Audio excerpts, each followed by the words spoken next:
Hello friends, आपका मेरे YouTube channel study point पे एक बार फिर से स्वागत है। जैसा कि आप देख रहे हैं कि हम कक्षा 6 का हमारा राजस्थान बुक का अध्ययन कर रहे हैं। तो आज हम उसका पढ़ेंगे अध्याय 7।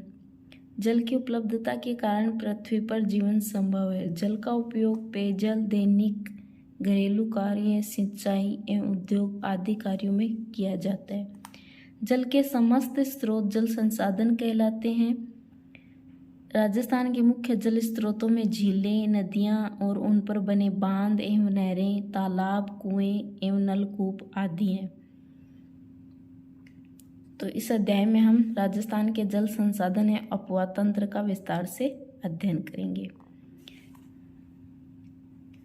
धरातलीय बनावट एवं भूगर्भिक संरचना के आधार पर किसी नदी तथा उसकी सहायक नदियों द्वारा निर्मित जल प्रवाह की विशेष व्यवस्था को अपवाह तंत्र या प्रवाह प्रणाली कहते हैं।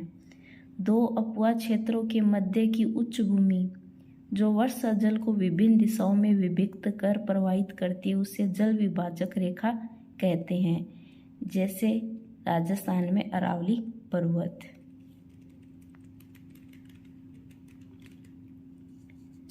राजस्थान का अपवाह तंत्र। राजस्थान के अपवाह तंत्र को 3 भागों में बांटा गया है। पहला है बंगाल की खाड़ी का। तो बंगाल की खाड़ी के अंतर्गत कौन सा क्षेत्र आता है देखते हैं। अरावली पर्वत से पूर्वी भाग में बहने वाली बनास, काली सिंध पर्वत आदि नदियां चंबल में प्रवाहित होकर यमुना नदी में मिल जाती है तथा यमुना नदी गंगा नदी में एवं अंत में गंगा नदी का जल बंगाल की खाड़ी में मिल जाता है।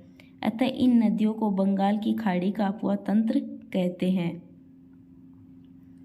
अरब सागर का अपवाह तंत्र। अरावली पर्वत से पश्चिमी भाग में बहकर अपना जल अरब सागर में ले जाने वाली माही, लूनी, साबरमती व पश्चिमी बनास एवं इनकी सहायक नदियों को अरब सागर का अपवाह तंत्र कहते हैं। तीसरा है आंतरिक अपवाह तंत्र। ऐसी नदी जो किसी समुद्र तक ना पहुंचकर स्थल भाग में ही विलुप्त हो जाए या किसी झील में मिल जाए तो उसे आंतरिक या भूमिगत अपवाह तंत्र वाली नदी कहते हैं।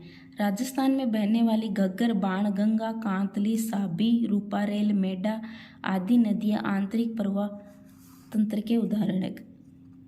अब राजस्थान की प्रमुख नदी। पहली है चंबल। इसका उद्गम स्थल मध्य प्रदेश में विंध्याचल पर्वत है। यह राजस्थान की सबसे लंबी और एकमात्र वर्ष भर बहने वाली नदी है जो पूरे साल बहती है। राजस्थान में यह नदी चित्तौड़गढ़ जिले में भैंसरोडगढ़ से प्रवेश कर कोटा, बूंदी, सवाई माधोपुर, करौली एवं धौलपुर जिलों में बहने के बाद उत्तर प्रदेश में यमुना नदी में मिल जाती है। इसकी प्रमुख सहायक नदियां बनास, बेड़च, कोठारी, काली सिंध, पार्वती आदि है। राजस्थान का औद्योगिक नगर कोटा इसी नदी के किनारे स्थित है। तो उसमें यही ध्यान में रखना है कि चंबल की कौन सी सहायक नदी है, ये कहाँ से निकलती है और कहाँ पे मिलती है। अब बनास नदी राजसमंद जिले में खमनोर की पहाड़ियों में जन्म लेती है। यह राजसमंद, चित्तौड़गढ़, भीलवाड़ा, टोंक जिलों में बहकर सवाई माधोपुर में रामेश्वर के निकट चंबल नदी में मिल जाती है। यह एक मौसमी नदी है। पूर्णतः राजस्थान में बहने वाली यह सबसे लंबी नदी है। तो देखो, आपको कंफ्यूज नहीं होना है कि राजस्थान की सबसे लंबी, चंबल में क्या दे रखा है कि राजस्थान की सबसे लंबी व एकमात्र वर्ष भर बहने वाली, और बनास में भी क्या दे रखा है कि राजस्थान में बहने वाली है सबसे लंबी नदी। तो आपको ध्यान में रखना है कि बनास नदी का उद्गम राजस्थान में ही है, तो ये पूर्णतः राजस्थान में बहने वाली है, और चंबल नदी का उद्गम है मध्य प्रदेश से। तो ये दोनों का अंतर क्या है वो अपने ध्यान में रखना है। इसकी लंबाई 480 किलोमीटर है। टोंक, सवाई माधोपुर नगर बनास नदी के किनारे पर स्थित है। बनास की प्रमुख सहायक नदियां मेनाल, कोठारी, बेड़च, खारी आदि है। नेक्स्ट है लूणी। अजमेर जिले में गोविंदगढ़ के निकट सरस्वती व सागरमती नामक 2 धाराओं के मिलने से इस नदी का उद्गम होता है। अजमेर, नागौर, पाली, जोधपुर, बाड़मेर, जालौर जिलों में बहने के बाद यह नदी कच्छ की खाड़ी में मिल जाती है। बाड़मेर जिले के बालोतरा तक इस नदी का जल मीठा होता है। इसके बाद जल खारा हो जाता है। तो ये क्वेश्चन बहुत बार पूछा जाता है कि कौन सी नदी है जिसका एक स्थान के बाद में जल खारा हो जाता है, तो वह है लूणी। इसके सहायक नदियों में जोजरी, बांडी, जवाई, मीठड़ी, खारी, सूकड़ी, सागी, गुया आदि है। माही मध्य प्रदेश में विंध्याचल पर्वत इस नदी का उद्गम स्थल है। यह नदी राजस्थान में बांसवाड़ा व प्रतापगढ़ जिलों में बहने के बाद खंबात की खाड़ी में मिलती है। इसकी प्रमुख सहायक नदियां सोम व जाखम है। बाणगंगा, इस नदी का उद्गम जयपुर जिले में स्थित अरावली की बैराट पहाड़ी से होता है। इसका पानी भरतपुर में घना पक्षी राष्ट्रीय उद्यान में नम भूमि का निर्माण करता है। इसे अर्जुन की गंगा भी कहा जाता है। तो ये ध्यान में रखना है कि भरतपुर में घना पक्षी राष्ट्रीय उद्यान में वेटलैंड भूमि का निर्माण कौन करता है? घग्गर, इस अंतःप्रवाही नदी का उद्गम हिमाचल प्रदेश में हिमालय पर्वत की शिवालिक श्रेणी से होता है। उत्तरी राजस्थान में यह नदी हनुमानगढ़ में प्रवेश कर श्री गंगानगर में भूमिगत हो जाती है। इस नदी को प्राचीन सरस्वती नदी का अवशेष अथवा सहायक नदी माना जाता है। इसमें पे राजस्थान का आबहवा तंत्र के बारे में दिखाया गया है और ये इनके समुद्र तल से ऊंचाई है। अब है राजस्थान की प्रमुख नदी घाटी परियोजनाएं। नदियों पर बांध बनाने से जल विद्युत उत्पादन, सिंचाई, पेयजल, वृक्षारोपण, भूमिगत जल स्तर में वृद्धि, बाढ़ नियंत्रण, मृदा अपरदन और पर्यटन आदि कई प्रकार के उद्देश्य पूरे होते हैं। इन्हीं कारणों से इन्हें बहुउद्देशीय परियोजना भी कहा जाता है। जैसा कि आप जानते हैं कि राजस्थान में 61% भाग पर मरुस्थल है, तो राजस्थान में पानी की बहुत कमी है, तो जो भी नदियां हैं उन पे बांध से ही सब कुछ होता है। इन्हीं कारणों से इन्हें बहुउद्देशीय परियोजना भी कहा जाता है। भारत के प्रथम प्रधानमंत्री पंडित जवाहरलाल नेहरू ने इन नदी घाटी परियोजनाओं के महत्व को देखते हुए इन्हें आधुनिक भारत के मंदिर कहा है, जिसमें से प्रमुख है चंबल, माई बजाज सागर, बिसलपुर परियोजना एवं सदा सरोवर परियोजना। तो अब हम पढ़ेंगे चंबल परियोजना। यह परियोजना राजस्थान और मध्य प्रदेश राज्यों की संयुक्त परियोजना है। इस परियोजना के अंतर्गत कुल 4 बांध बनाए गए। इनमें से गांधी सागर बांध मध्य प्रदेश के मंदसौर जिले में स्थित है। राजस्थान में चित्तौड़गढ़ जिले में राणा प्रताप सागर एवं कोटा जिले में जवाहर सागर एवं कोटा बैराज है। इन परियोजनाओं से दोनों राज्यों को जल विद्युत एवं सिंचाई की सुविधाएं मिलती है। तो चंबल नदी पे 4 बांध है, जिनमें से एक तो मध्य प्रदेश में और बाकी के 3 राजस्थान में।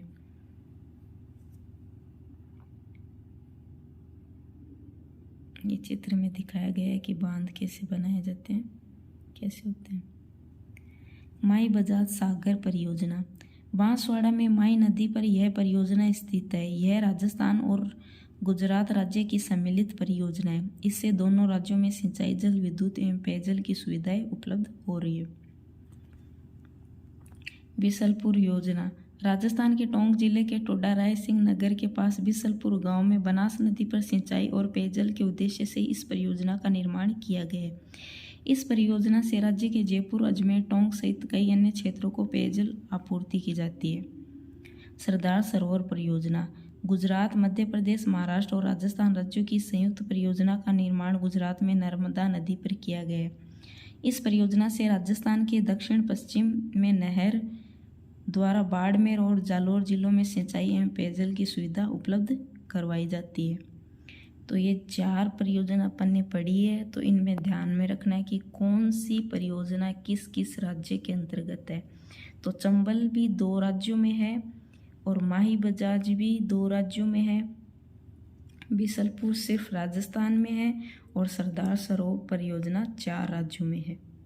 के अतिरिक्त राज्य में पाली जिले में जवाई नदी पर जवाई परियोजना, डूंगरपुर जिले में सोम नदी पर सोम कमलांबा, उदयपुर जिले में मानसी वाक्कल तथा प्रतापगढ़ जिले में जाखम नदी पर जाखम परियोजना भी है। जल संरक्षण के आधुनिक तरीकों में बांध बनाना सबसे प्रमुख है। वह राजस्थान में प्रमुख झीलें व जल संचयन। राजस्थान के लगभग हर क्षेत्र में पारंपरिक जल स्रोत जैसे कुएं, बावड़िया, जोड़, टांके, खड़ी आदि पाए जाते हैं। तत्कालीन राजा महाराजाओं ने जल संचयन और संरक्षण के लिए कई उपाय किए, जिसके उदाहरण वर्तमान में भी कई जिलों में देखे जा सकते हैं।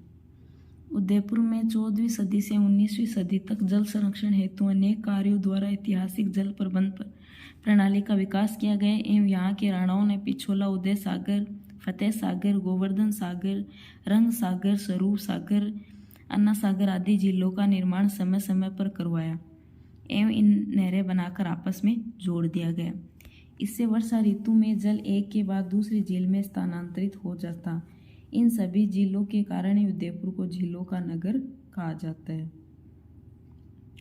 जयसमंद झील का निर्माण मेवाड़ के महाराणा जय सिंह ने सन 1687 से 1691 ईस्वी तक गोमती नदी पर करवाया।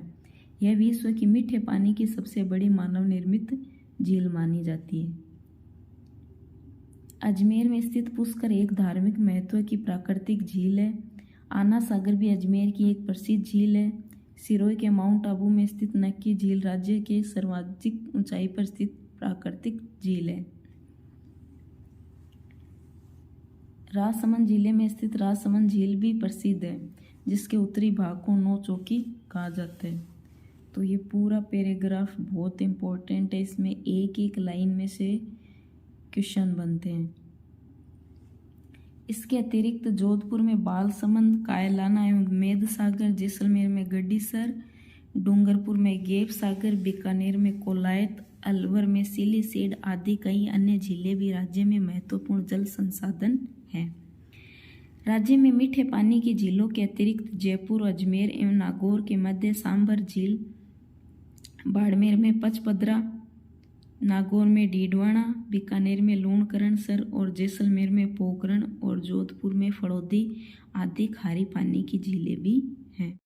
तो देखिए, ये मैप के अंतर्गत मेवाड़ के राणाओं और महाराणाओं द्वारा उदयपुर में निर्मित झीलें, नदी संगम तथा झील संगम का मानचित्र। तो आप देख सकते हो कि कौन सी नदी कहाँ से निकलती है और किसके द्वारा बनाई गई है, किस में जाकर मिलती है, कौन सी जिले में है, कौन सी पहाड़ी पर है, और झीलों को जोड़ने हेतु सेतु, ये सेतु कौन कौन से नदियों झीलों पर है, ये सब भी दिखाए गए।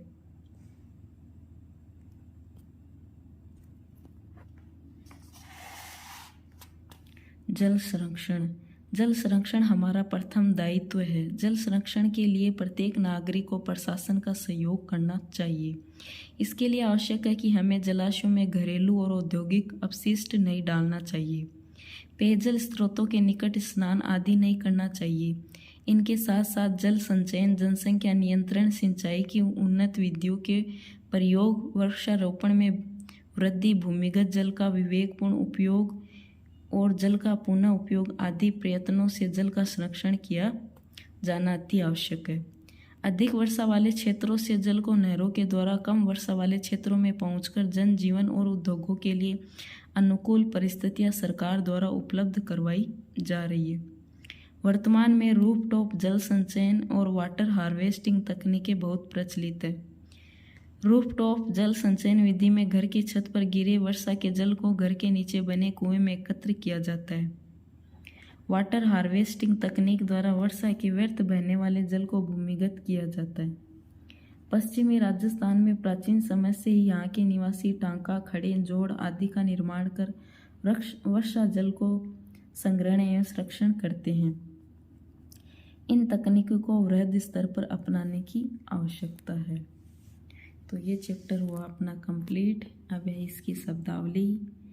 भूगर्भिक भूमि के अंदर का, अपुआ नदी का जल बहना, टांका, पश्चिमी राजस्थान में जल संरक्षण हेतु घर में बनाई गई कुएं नुमा संरचना, खड़ीन, पश्चिमी राजस्थान में कृषि के लिए जल संरक्षण हेतु बनाई गई संरचना, जोहड़ वर्षा जल को रोककर भूमिगत जल स्तर को बढ़ाने हेतु बनाई गई संरचना,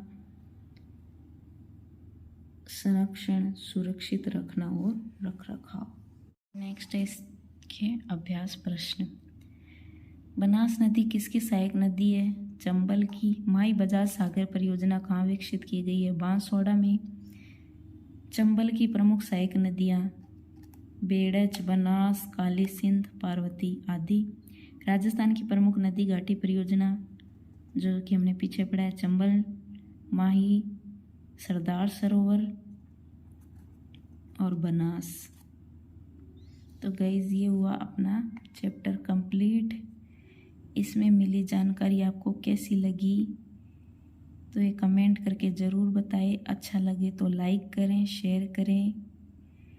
थैंक यू। आप नए तो मेरे चैनल को सब्सक्राइब ज़रूर करें। धन्यवाद।